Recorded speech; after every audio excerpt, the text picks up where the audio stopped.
Assalamualaikum warahmatullahi wabarakatuh.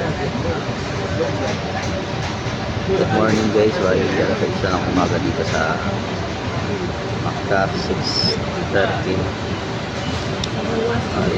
Dito kami ngayon sa tent house namin. So, papakita ko sa inyo yung nag-stay namin.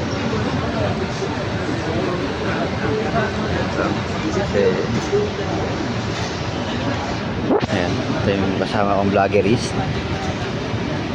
Magandang umaga sa ating lahat. Ako po si Sapalogin, Sapalogin TV official from Phuket, North Cotabato. So gusto ko lang po ipapalan sa inyo na please support my YouTube channel, Sapalogin TV official. Yun lang po, magandang umaga Pilipinas, magandang umaga rin USA. Okay. Ang masahe mo? Isa yan sa mga nakasama at nakilala ko rito, mga born Muslim na talaga sila. Iba talaga yung talagang born Muslim sa new Muslim parang, kasi mayroon na silang nalalaman bukod nga na born Muslim sila. Alam din nila yung kultura ng pagiging isang Islam dun sa ating lugar sa Mindanao. Kaya iba talaga pag born Muslim. Ito yung mga kasama natin dito, mga magir, nandito sila. Ayan. Ayan, mag-alisan. Iba't ibang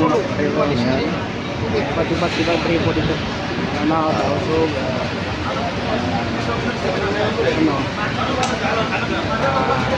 Yakan, Sangil, Maganda na. Mindanao.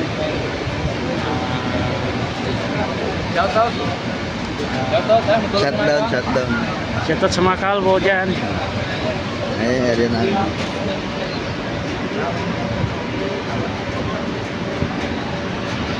Ayaw, ilang araw ka ng puyat. Kung sa pupuyat lang, hindi mabilang ilang araw ng puyat natin. Pero worth it naman na. Importante, masaksis yung punta natin dito. Shell. Hindi biro ba? Pero balita ko raw nakakuha ka daw ng hadiah. Muntik na kumakawa ng hadiah. Hindi namin nakabutan eh. Muntik na. Mashallah. Mashallah. Inshallah. Inshallah. Meron susunod. Hadiah. Sige guys. Update na lang ito sa susunod. Live ba yan? Ano mo sa may loob mo sa elitang hadiah, brother? Alam mo na yung hadiah. Napakita tayo sa play. Wala yung pera eh. Pera namin ito. Hindi mawat pa sa mga. Nagkakasya pa rin. Hindi, actually, dapat nakahapon ng umaga. Yung isa, Kumakuha kami yung isang kasama namin, hindi makatulog eh. Pero kasama na yung magpunta. Dito ba? May nagbigay ng hadiah dito sa amin. Ngumiti ako sa kanya, hindi ngumiti eh. Bakit naramdam mo siya? Huwag kang naramdam yan. Ala ka rin. Gawa ng wala kami dito, hindi kami nakatanggap ng hadiah. Kaya puyat na. Masama pa yung loob. Pero Success tayo ba? bukod naman doon, nakapagtawa kami. Galing kasi kami ng Maka. Sobrang pa rin sa Galing kami ng Maka nung time na yan. Siguro mga 12 o'clock kami ng madaling araw umalis. Basta uwi kami ng after Fajar. Siguro around 7 na. Alam mo, yung kasama ko ito, tumatakbo na. Tatakbo na ako, sayang. Wala ka na yung tatakbo. Alam mo, sakit na pa ako. Alam mo, silit ko yung tumakbo. Wala na rin ba? Tapos yun nga, Pagdating nito, siyempre, nga. effort kami. Tapos pagdating namin dito, wala nang hadiah. Pero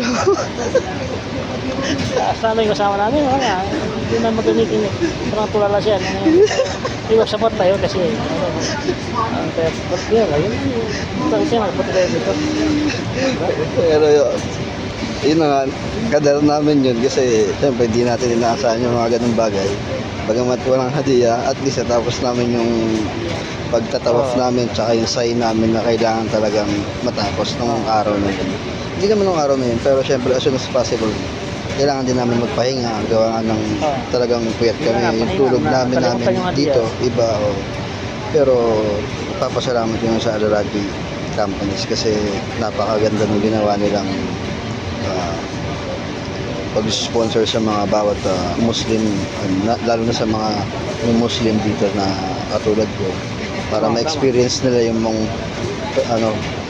pagha-Hajj. Tapos yun na, Bihira ka na makahaji.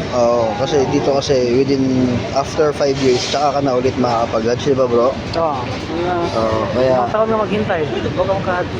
kaya napakaswerte ko kasi first time pa lang, siguro 1 year and 1 month pa lang akong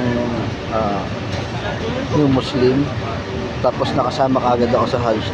Isang magandang balita at saka na-experience ko yun na kasi ang pag-Hajj kasi ito na yung kukompleto sa 5 pillars mo bilang isang Muslim. So Tama. alhamdulillah, papasalamat kami sa Alaraji company na nag-sponsor sa amin. Hindi lang sa mga Pilipino, meron din kasi ibang lahi na napunta dito ng mga Chinese, di ba? May Chinese, di ba? May mga Nigerian, tapos may mga Africa. Yung meron ako rito nakita mga taga Egyptian, iba-iba, Pakistan, yan, ito sila.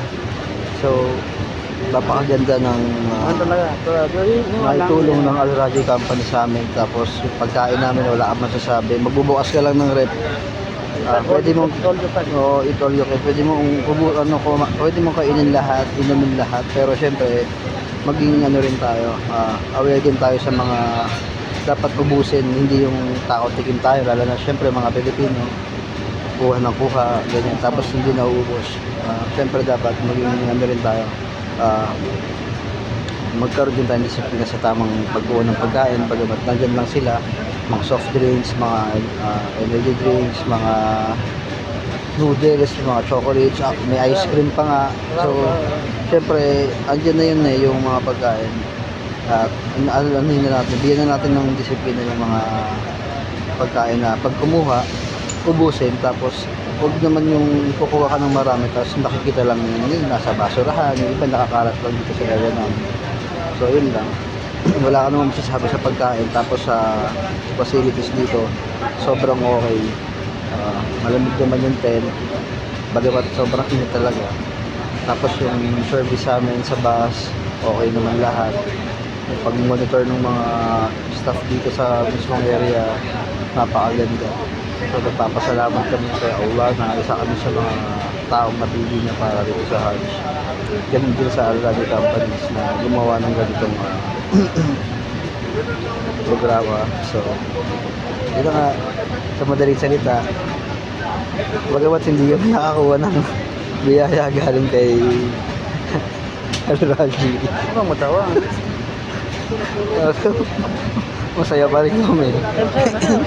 Kasi yun na, mas mahalaga pa rin talaga yung pinuntahan namin ng kahapon. Isama namin dito lang magtrawa. Mas mahalaga pa rin yung isa, syempre natin sa hati yung natanggap nila. Pero hindi kasi ito nakikinig. Pwede naman namin gawin yun eh. Siguro yung pagsay tsaka yung pagtawag, pwede namin gawin yung mga last day bago kami umuwi. Syempre kailangan din namin magpahinga kasi ito lang yung mga free time na dapat namin gawin para sa masusunod na araw mapagpahinga kami. So yun na nga, ganun na kayo nangyari, kadar is kadar.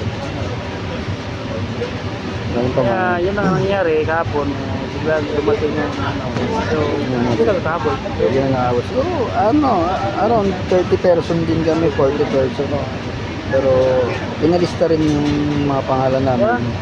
Inshallah, kung magkakaroon. Inshallah. Inshallah, kung magkakaroon, hindi maganda. Pero kung wala naman magiging problema. Wala naman magiging problema. Ano kaya kung magano ka naman live?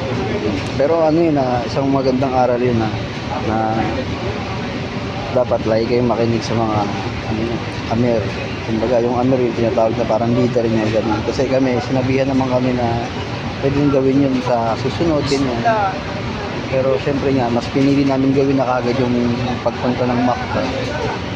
Kasi pag sumabay kami sa dami ng tao, sobrang hirap. Oh. Kasi nung gabi pa lang na bumiyahe kami ng alas 12. Actually, hindi kami bumiyahe, di ba? Nagkakadlan tayo. No? Oh, tingnan mo. Grabe ang daming tao. Tapos sobrang ano ng area, crowded. How much more kung sumabay kami nung umaga. Wait pa. Di ba? Sobrang dami. Baka siguro pagod talaga kagad kami. Tapos yung init. Tapos dito nga binago nila yung pagbisita sa Jamarat ng ano eh. 4 na.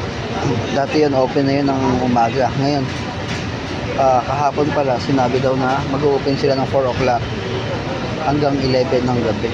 Kasi sa sobrang init, maraming na-heat stroke, iba't ibang lahi. Siyempre, ayaw din ng Saudi government na may mapano, o may madisgrasya o ano, mga aksidente. Meron nga na-struck eh. Di ba? Kasi may nakikita kami dito sa daan tulad nung umuwi kami ng Macau, di ba? Oh. May nakahiga ron sa may sidewalk, no? Akala natin eh, wala na ganun. Hindi pala na naginip, no? Hindi nang naginip, talagang kumulap siya. Tapos ayun, nakita ng mga Saudi police. Tapos hinatid dun sa mismong ambulance. So yun yung mga iniiwasan ng mga Saudi government na magkaroon ng mga ganung problema. Siyempre kahit saan naman, di ba? Kailangan talaga maging maingat kasi ang importante talaga dito yung buhay, di ba? So, Pero kung kahit anong ingat natin, kung dito natin yung buhay natin, no? Ito magawa. Ito ang kapala natin dito, sa malibing. lahi-lahi ganun. Yun. So, paano guys, maaga pa, pwede pa kaming matulog. Yung mga kasama namin ito na nakahiga ng ulit ng